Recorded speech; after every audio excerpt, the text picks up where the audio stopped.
Assalamualaikum warahmatullahi wabarakatuh. Waalaikumsalam warahmatullahi wabarakatuh. Siap semuanya? Siap, Pak. Ya, anak kami sebelum kita mulai pelajaran pada siang hari ini, kita berdoa terlebih dahulu. Pada ketua kelas silakan dipimpin doanya lah. Siap. Berdoa.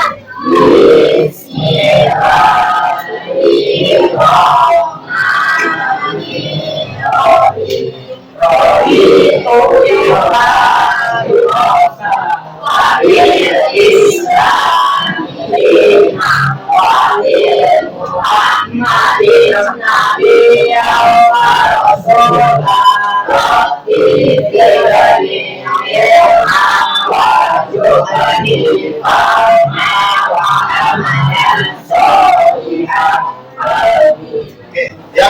Jadi materi kita pada siang hari ini yaitu yang saya sebut tadi konsep dasar, buatan atau konsep dasar AI. Oke. AI itu adalah sebuah teknologi yang mana dia memiliki kemampuan sendiri, ya kan? Pertanyaannya adalah, kira-kira siapa di antara kalian yang pernah menggunakan AI tersebut? Siapa yang pernah menggunakan AI? Coba dulu tulis tangan. Ayo. AI dari WA. Ya kan? Untuk apa? Untuk apa? Untuk mencari informasi. Ini kan AI dari WA. Selain itu, untuk memperluas wawasan. Selain AI dari WA, ada yang lain AI yang pernah saya gunakan? Apa? ChatGPT. ChatGPT itu apa? Untuk apa ChatGPT? Untuk mencari jawaban. Ya kan? Itu gunakan ChatGPT. Apakah itu mempermudah kita? Ya, mempermudah kita. Dan memang teknologi itu sudah harus kita tahu cara menggunakannya. Ya? Dan bukan kalian aja yang gunakan ChatGPT itu, saya pun gunakan. Mahasiswa semua, ya kan? Itu harus tahu kita. Masalahnya, jangan jadikan ChatGPT itu sumber yang betul-betul memang benar. Dan dari situlah kita kita ambil semua kan gitu kan? Kan nggak dari situ semua ya kan? Jadi itu hanya cara kita kemudian mempermudah, dan selebihnya bisa kita cari dari rekomendasi yang lain. Oke ya? Itu ya. Jadi AI itu banyak. Selain itu, dari teknologi AI yang sekarang berkembang, selain ChatGPT, apa lagi kira-kira? Dola. Terus yang lain? Gemini. Yang lain? Google AI. Apa lagi lah? Manfaatnya kira-kira? Ya selain ChatGPT, apa lagi? Dola, Gemini. Apa? Apa itu? Untuk bisa bikin video realistis. Untuk bisa bikin video realistis. Ya kan? Apakah sudah digunakan? Belum. Oke, banyak lagi yang bisa kita gunakan teknologi AI. Baik ya kan? Jadi sekarang kita lihat dulu ya penjelasan tentang AI tersebut.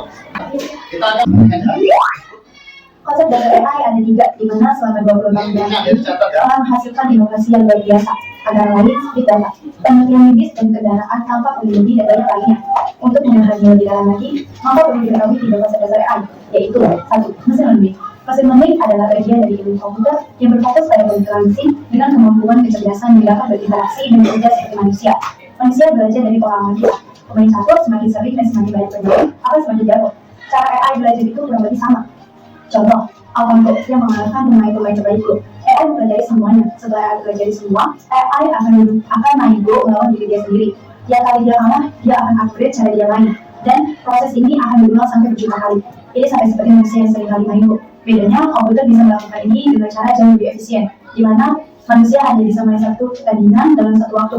Komputer bisa mensimulasikan banyak pertandingan sekaligus, sampai akhirnya AlphaGo bisa mengalahkan pemain catur. Ya, pertama ya, konsep dasarnya tadi adalah mesin learning. Jadi mesin learning ini dia belajar sendiri lah. Dia belajar sendiri. Jadi catur yang kita gunakan itu, kita ada bermain game online, misalnya catur, itu dia kalah, dia tuh simpan datanya itu. Ya gitu dia kalah simpan data, gitu dia simpan, gitu dia menang dia juga simpan datanya. Jadi makanya AlphaGo itu kalau pemain catur kelas nomor 1 di dunia, karena dia kalau berjuta kali mengulang sampai dia temukan cara yang terbaik.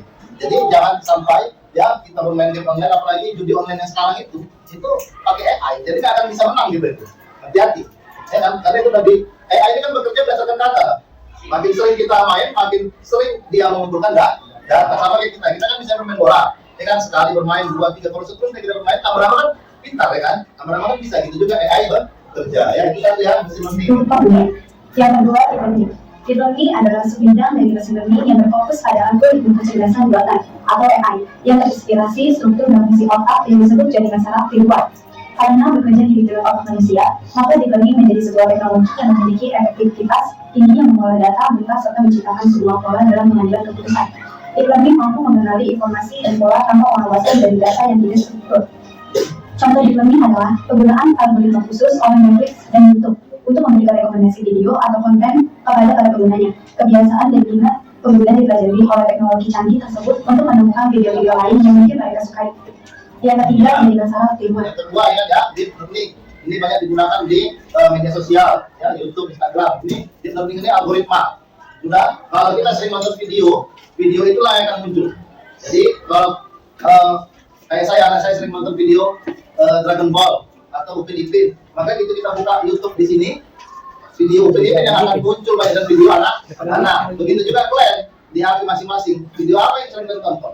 Ya kan? Itulah yang akan sering muncul. Itu dia pekerjaan dari deep learning tadi. Jadi sama juga dengan jualan atau sama dengan membeli produk di toko online. Coba buka Shopee, pasti gitu kalau masuk kan apa yang kau cari sekali 2 kali, berikutnya nanti video itu wajar berkaitan, maksudnya berkaitan dengan misalnya kau mau beli jilbab, nanti jilbab semua ya kan? Nah itu deep learning ya.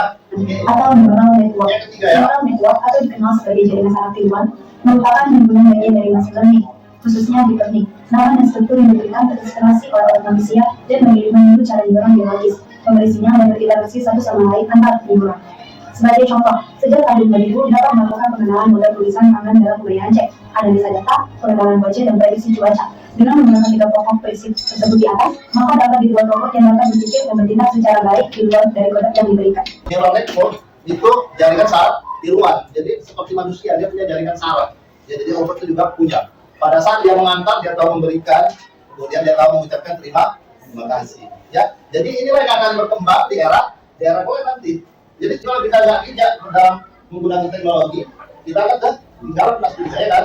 Jadi mulai dari sekarang kita harus bijak menggunakan AI. ya teknologi atau kayak kita belajar lah. Ya kalau nggak kita akan ketinggalan. Oke, berikutnya Apa itu AI? AI adalah cabang ilmu komputer yang bertujuan menciptakan sistem untuk menjalankan tugas-tugas yang biasanya membutuhkan kecerdasan manusia. AI menunjukkan apakah belajar, berpikir, dan bertindak seperti manusia. Misalnya mengenal pola, mengambil keputusan, hingga melakukan tugas-tugas kreatif. Namun tidak hanya itu, banyak juga manfaat lain dari AI dalam kehidupan sehari-hari kita. Di bidang pendidikan, AI bisa membantu kita belajar dengan lebih mudah. Kita tidak perlu lagi membuka banyak buku untuk mencari suatu informasi. Melalui aplikasi seperti ChatGPT dan Google Earth, kita tidak bertahan. Juga manfaat lain dari AI. ya kita sebelum maju videonya ya kan, tanya dulu. Jadi manfaat AI itu banyak dalam bidang pendidikan, navigasi, transportasi sampai ya industri manufaktur. Pertanyaannya kira-kira siapa yang bisa memberikan tanggapannya? Manfaat AI itu dari misalnya yang ada ini. Secara transportasi boleh. Boleh. Misal kalau bisa kita kan mau ke navigasi, Ya. kita bisa ke tempat ke stasiun kita bisa pesan sekarang. Naik kereta api kita bisa pesan secara online. Kita tidak perlu ke stasiunnya lagi. Betul? Betul, iya. Jadi secara transportasi ya, selain nanti yang di video, membeli tiket secara online itu juga pekerjaan dari AI karena ada program yang harus dahulu. Ya, itu satu. Kasih tepuk tangan. Berikutnya, ini bagian kesehatan. Kita misalkan sakit, kita minta dulu obat atau misalkan yang gigi. Iya. Dengan pengetahuan kita tahu bisa kita jadi apa misalkan bisa demam. Jadi kita harus melihat apa. Iya, tepuk tangan kena. Ya, itu tepat sekali. Ya, jadi dalam bidang kesehatan juga AI ini sangat bermanfaat. Ya kan? Tidak hanya obat-obat yang tadi, obat herbal pun kita bisa tanya. Ya, kita bisa tanya apa obat herbal untuk penyakit demam. Kemudian dalam bidang yang lain, navigasi apa? Kalau navigasi itu kita biasanya ada sama gitu. Iya, bagus sekali. Kasih plusnya. Ya, navigasi. Ya, Google Map itu dulu nggak ada. Dulu mau mencari alamat, misalnya pergi kemana semalam, pergi ke daerah Brastagi tempat banyak lebah madu.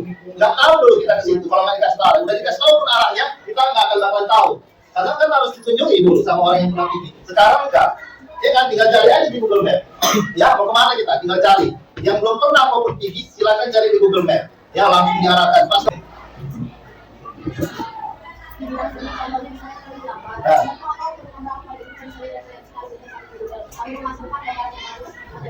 Iya, kasih nak tepuk tangan. Banyak yang lainnya. Jadi di dalam gambar pun kita bisa sekarang gambar tanpa pakai UAC kan. Oke, kita lihat. Kehidupan sehari-hari kita. Di bidang pendidikan, AI bisa membantu kita belajar dengan lebih mudah. Kita tidak perlu lagi membuka banyak buku untuk mencari suatu informasi. Melalui aplikasi seperti ChatGPT dan Google, kita bisa langsung mendapatkan penjelasan dan jawaban dari suatu pertanyaan dengan cepat, serta terjemahan suatu kata atau kalimat, meskipun hasilnya belum tentu akurat.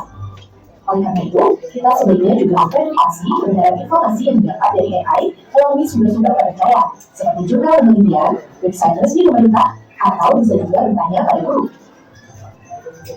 Di bidang navigasi, AI bisa menunjukkan lokasi suatu tempat, seperti puskesmas, sekolah, bank, atau minimarket terdekat, sekaligus membantu menemukan rute tercepat, terpendek, maupun yang paling efisien untuk menghindari kemacetan. Teknologi ini bisa kita temukan di aplikasi Google Maps atau Waze. Di bidang transportasi, AI bisa memudahkan kita saat akan bepergian tanpa harus menggunakan kendaraan pribadi. Teknologi ini bisa kita temukan di aplikasi Grab atau Gojek. Melalui aplikasi ini kita akan diberikan informasi tentang driver terdekat, estimasi biaya, dan waktu tempuh menuju lokasi tujuan. Di bidang seni, AI bisa memudahkan kita dalam membuat desain gambar. Teknologi ini bisa kita temukan di aplikasi Sketchbook. Aplikasi ini dilengkapi dengan kuas, painter, penghapus, layer, dan berbagai fitur lainnya. Aplikasi ini sangat cocok bagi orang yang baru belajar menggambar karena bisa membantu memperbaiki bentuk, membuat garis lebih lurus, dan memberi saran warna dari suatu gambar. Di bidang fotografi, AI dapat mempercantik tampilan wajah, mengubah latar tempat, serta menambahkan berbagai efek lucu.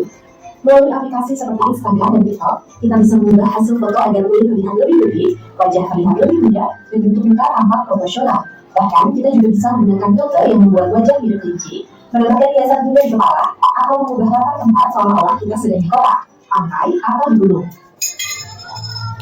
Di bidang meteorologi, AI bisa membantu memprediksi cuaca di suatu wilayah, seperti apakah hari ini akan turun hujan, berapa besar curah hujannya, serta apakah curah hujannya berpotensi menyebabkan banjir. Tentunya, informasi ini sangat berguna saat kita akan bepergian ke suatu tempat. Informasi ini bisa kita temukan di website BMKG ya. Sekarang, coba pikirkan, kenapa penting belajar topik ini? Belajar tentang manfaat AI penting karena AI sudah menjadi bagian dari kehidupan sehari-hari kita. Kita perlu menyadari di mana saja kita menggunakan AI dan menerapkan sikap bijak dan berhati-hati dalam penggunaannya. Saatnya kita tidak menerima hasil AI begitu saja tanpa mengevaluasi kebenarannya. Dengan demikian, kita mengasah kemampuan berpikir kritis ketika memanfaatkan AI. Selain itu, kita juga jadi lebih siap menghadapi dunia masa depan yang semakin syarat dengan teknologi AI, termasuk jenis pekerjaan masa depan yang menggunakan peralatan AI yang semakin canggih. Dengan paham penggunaan AI, kita bisa menyiapkan diri agar memiliki bekal pengetahuan, sikap, dan keterampilan yang sesuai untuk hidup yang nyaman dan adaptif di masa depan. Tadi manfaatnya, ya kan? Jadi semua bidang sekarang sudah menggunakan AI. Pertanian, pendidikan, ya kan, manufaktur, kemudian kesehatan, apalagi tadi navigasi, ya kan, dan sebagainya. Semua udah pakai AI semuanya. Hanya saja AI itu ya membuat kita harus berpikir kritis. Itulah tujuannya. Jangan mentah-mentah kita ambil dari AI tersebut, ya kan? Kalau ada ChatGPT, memang itu digunakan, ya kita gunakan ChatGPT untuk mencari sebuah jawaban dari pertanyaan, ya kan? Tapi kita harus berpikir kritis dari situ. Apakah memang betul yang disampaikan AI ini? Kalau tidak betul atau masih ragu-ragu, tanyakan kembali. Jadi membuat kita supaya berpikir kritis. Jadi itu materi tentang kecerdasan buatan. Berikutnya, ya kita akan membagi kelompok. Jadi ini aja kita buat ini sederetan ini. Ini kertasnya saya bagikan setiap kelompok. Jadi nanti saya terangkan. Ya, ini kita anggap aja satu kelompok. Kemudian ini juga satu kelompok. Ya, oke lah. Jadi lihat di situ ya apa yang mau kita kerjakan. Yang pertama nanti itu ada yang berperan sebagai AI. ya dari setiap kelompok lain. Kemudian ada yang berperan sebagai mengumpulkan data, ada yang berperan sebagai pengguna atau user. Jadi ronde 1, ya itu nanti kotak-kotak itu diisi. Nanti penggunanya namanya buat di situ. Kemudian jenis video yang sering ditonton. Dari mana tahu? Buka YouTube masing-masing. Nanti yang mau handphone buka YouTube, kemudian lihat di situ jenis video yang sering ditonton. Yang jelas video yang positif. Ya, kalau ada yang berbau negatif, abaikan ya. Video yang positif. Kemudian durasinya buat 5 aja. 5 video. Ya. Baru ada pertanyaan. Pertanyaan itu dijawab. Pakai apa menjawab pertanyaannya itu? Cepat. AI. Iya, pakai AI. Ini ronde 2. Nanti dari 5 video ini, video dari kelompok lain juga, video mana yang sering ditonton? Misalnya dia sering nonton drama Korea semua ini. Maka buat di sini jenis video terbanyak drama Korea. Baru durasi tonton kita anggap aja rata-rata 8 menit atau 10 menit. Boleh terserah, 20 menit boleh. List, ya kan? Baru lanjutnya jawab pertanyaannya. Mengapa AI perlu mencari pola dari data dan informasi? Cari juga di AI. Kemudian kerjakan sampai selesai. Nanti kalau ada yang tahu saya. Kemudian setelah selesai, kalau nggak siap semua nanti berapa yang siap, dan kita minta nanti satu kelompok untuk mempresentasikan hasil dari tugas diskusinya. Paham? Ya, oke, baik, silakan dikerjakan. Ini bawa surat-surat.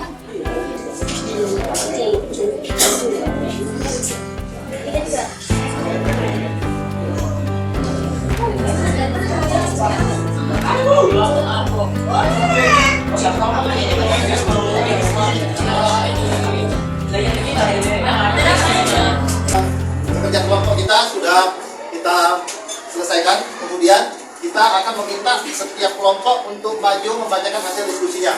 Oke, siap? Oke. Di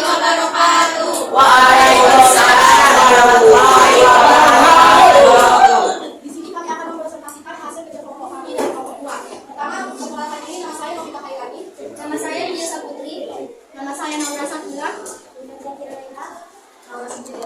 kegiatan ini pada saat itu mengumpulkan data komponen ini, ada namanya Laura, Nisa, Naura, Dunia, dan Alia. Dia sering telepon, lalu sering menonton Desai, Nisa sering menonton Derajin, Naura sering menonton ini, dia sering menonton Melo, dan ada sering menonton Melo. Nama menontonnya ini ada 8 video data apa saja yang digunakan untuk membagikan rekomendasi gerakan. Jawabannya adalah yang menggunakan jenis video ini, video Nah, suaranya yang lain, tolong tenang. Kedua adalah mencari pola tontonan. AI itu mengumpulkan data dan mencari jenis video yang paling sering ditonton. Pola tontonan yang ditemukan, jenis video terbanyak adalah Cocomelon. Durasi tontonan 8 menit.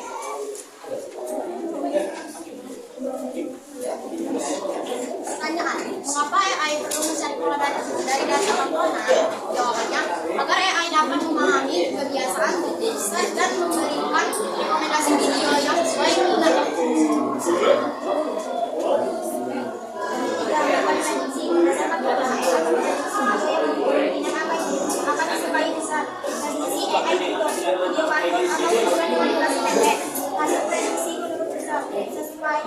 penyataan mengapa prediksi berbeda untuk setiap orang. Jawaban karena setiap orang memiliki kebiasaan dengan banyak pengaruh yang berbeda.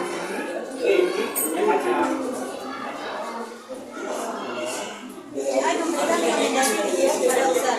Rekomendasi AI untuk video kartun, animasi anak, hiburan lucu. Tanggapan user menarik. Kesimpulannya, AI mengapa kata performa dibuat rekomendasi yang akan memasuki kebiasaan. Mungkin itu saja pertanyaan dari kelompok kami, dan misalnya kami bermaaf. Assalamualaikum warahmatullahi wabarakatuh.